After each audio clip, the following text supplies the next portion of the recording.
Hello dear students. So here we are today.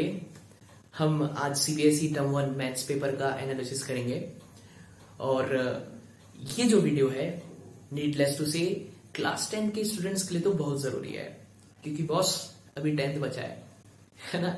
और साथ ही साथ जो क्लास 9 के स्टूडेंट्स हैं उनके लिए ये वीडियो तो सुपर इंपॉर्टेंट है। व्हाई? क्योंकि इससे आपको सीबीएसई के माइंडसेट के बारे में पता चलेगा कि वो आपको किस तरह से इवेल्युएट करने वाला है।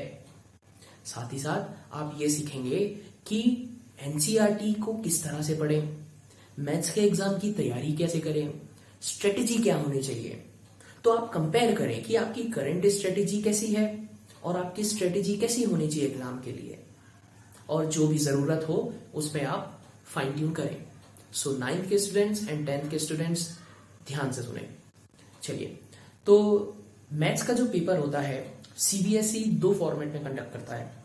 पहला मैथ्स बेसिक, दूसरा मैथ्स स्टैंडर्ड। अभी मैथ्स बेसिक के जो क्वेश्चंस होते हैं एग्जाम में वो एनसीईआरटी की बुक तक सीमित होते हैं। मतलब या तो एग्जैक्ट क्वेश्चन उठ के आ जाए या फिर कुछ वैल्यूज बदल के, कुछ शब्द बदल के, पर सॉल्व करने का तरीका वही रहेगा। एनसीईआरटी से ही सिमिलर क्वेश्चंस पेपर में आ जाते हैं। तो ये मैथ्स बेसिक का फंडा है। वेरेज अगर मैथ्स स्टैंडर्ड की बात करें तो उसमें जो है आपको सिलेबस दे दिया गया है मैथ्स का, सीखने के लिए आप एनसीईआरटी कर लो। अब जितनी भी पॉसिबिलिटी है क्वेश्चंस की, टॉपिक्स को, कंसेप्ट्स को जोड़ के क्वेश्चंस बना सकते हैं। कैसा भी हो सकती है, कैसे भी क्वेश्चन आ सकते हैं मैथ्स स्टैंडर्ड में, मैथ्स स्टैंडर्ड के एग्जाम में। तो you must be prepared for all such possibilities. और कैसे आप प्रिपेयर होंगे? प्रैक्टिस, सिर्फ प्रैक्टिस। ठीक है, तो ये 2 फॉर्मेट में कंडक्ट करता है। अब उसके बाद हम बात करें तो मैथ्स का जो आज का टर्म 1 का पेपर था क्लास 10 का, उसमें टोटल 50 क्वेश्चंस दिए हुए थे in both maths basic and maths standard. 50 questions थे, उसमें से 40 क्वेश्चंस करने थे। Each question carried 1 mark. ठीक है, so this was the format. चलिए, अब उसके बाद जो है हम बढ़ते हैं आगे। सीबीएसई का जो मैथ्स बेसिक था उसके आज के पेपर की बात करते हैं। तो आज के पेपर को अगर हम कहें तो इट वाज इजी। बेसिक वाला जो पेपर था it was easy. Majority of the questions were solvable, आसानी से बना सकते थे आप। हाँ, और चंद क्वेश्चंस कंसेप्चुअल थे, मतलब कंसेप्ट्स को क्लब कर दिया। Still it was from the NCERT. Chand questions conceptual थे पर मेजॉरिटी वर इजी। तो अगर आपने प्रॉपर प्रैक्टिस की होगी, एनसीईआरटी को अच्छे से बनाया होगा, तो आज का पेपर में आप 40 आउट ऑफ 40 ला सकते थे। अब बात करें कि हमारे कोचिंग के बच्चे कैसे प्रिपेयर्ड थे, तो बताते हुए काफी खुशी हो रही है कि आज के 50 क्वेश्चंस में से 40 questions were directly from our test, जो हमने एग्जाम के 1 महीना पहले ये जो सीरीज, टेस्ट सीरीज हमारी चल रही थी, उसमें से 40 क्वेश्चन सीधे उठ के आए आज के पेपर में। Out of 50, 40, that's a big number. और जो रिमेनिंग क्वेश्चंस हैं, आई मीन रिमेनिंग 10 है पेपर के, उसमें से भी 8 क्वेश्चंस वर सुपर इजी। ये ऐसे क्वेश्चंस थे जो हमने स्किप कर दिए थे कि these are too easy to be given in the test, बच्चे आसानी से बना सकते थे।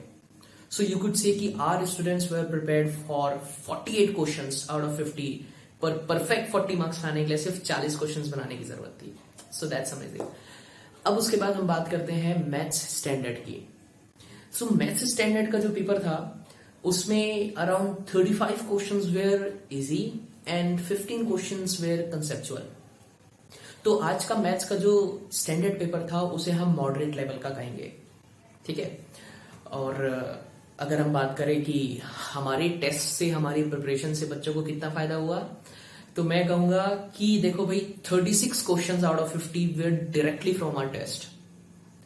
ये जो मैं आपको डेटा दे रहा हूं ये इट्स नॉट सुपरफ्लुअस। अगर आप किसी भी 10th के बच्चे को दिखाते हैं ना ये वीडियो, ये डेटा उसे सुनाते हैं, so they will be struck, they will be all struck कि ऐसा भी होता है क्या, इतना भी होता है क्या। हाँ, so that's a big thing.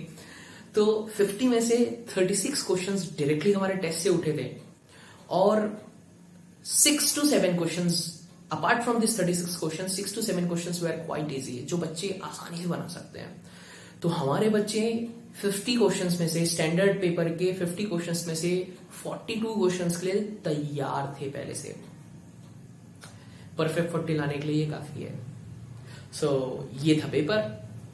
अब हम आते हैं कि आप भी परफेक्ट 40 के लिए, परफेक्शन के लिए कैसे तैयारी करें, आपको क्या करना चाहिए। तो मैं यहां पे बहुत ही कीमती स्ट्रेटेजी बताने जा रहा हूं। अगर आपने इसे वर्ड टू वर्ड फॉलो किया तो डेफिनेटली आप भी परफेक्ट स्कोर ला पाएंगे अपने एग्जाम्स में। जो 10th वाले हैं वो अभी ला पाएंगे इसी साल, और जो 9th वाले हैं आप इस पे वर्क करिए। 9th में भी फायदा होगा, 10th में भी फायदा होगा, एंड डेफिनेटली जो ओलंपियाड एग्जाम्स होते हैं उसमें भी फायदा होता है। स्ट्रेटेजी बताता हूं। सबसे पहले आपको करना है एनसीईआरटी। एनसीईआरटी के हर एक कोने को आपको अच्छे से सॉल्व करना है, नहीं छोड़ सकते। अगर बड़ा क्वेश्चन है तो उस बड़े क्वेश्चन में से छोटे छोटे कई सारे क्वेश्चन बन सकते हैं। अगर कोई टफ क्वेश्चन है तो 3 से 4 बार करो, आसान लगने लगेगा। कोई भी कोना एनसीईआरटी का छोड़ना ही नहीं है, पहली बात। दूसरी बात, हर चैप्टर को खत्म करने के बाद आपके पास कुछ एक मटेरियल होना चाहिए जिससे आप sufficient number of questions practice कर सकें हर चैप्टर के बाद। तो आप वो मटेरियल अरेंज करें, आपके टीचर आपको रिकमेंड करेंगे। तीसरी बात, आपको टेस्ट सीरीज ज्वाइन करना है। होपफुली आप सभी के टीचर्स जो हैं, जो मेंटर्स हैं, वो टेस्ट सीरीज लेते होंगे, चैप्टर वाइज टेस्ट सीरीज। हम यहां पे लेते हैं, बच्चों को बहुत फायदा होता है। जैसे कि मैंने अभी बताया, बहुत सारे क्वेश्चन डायरेक्टली उठ के आते हैं। तो वेल डिजाइंड होना चाहिए टेस्ट सीरीज, फॉर्मेलिटी वाली नहीं होना चाहिए। नंबर ऑफ क्वेश्चंस बढ़ा देने से क्वालिटी ऑफ टेस्ट नहीं आ जाता है। So unique concepts and unique questions must be covered in those test. उस तरह की टेस्ट सीरीज आपको देनी है, हर चैप्टर का टेस्ट आपको देना है। तो ये टेस्ट सीरीज करें। फिर उसके बाद डेफिनेटली प्री बोर्ड तो देना ही है, कंबाइंड टेस्ट सभी चैप्टर्स का एक साथ, वो तो देना ही है। ठीक है। And lastly very important thing इस बार हुआ, मैथ्स बेसिक में एक केस स्टडी आई थी, और वो केस स्टडी जो स्टैंडर्ड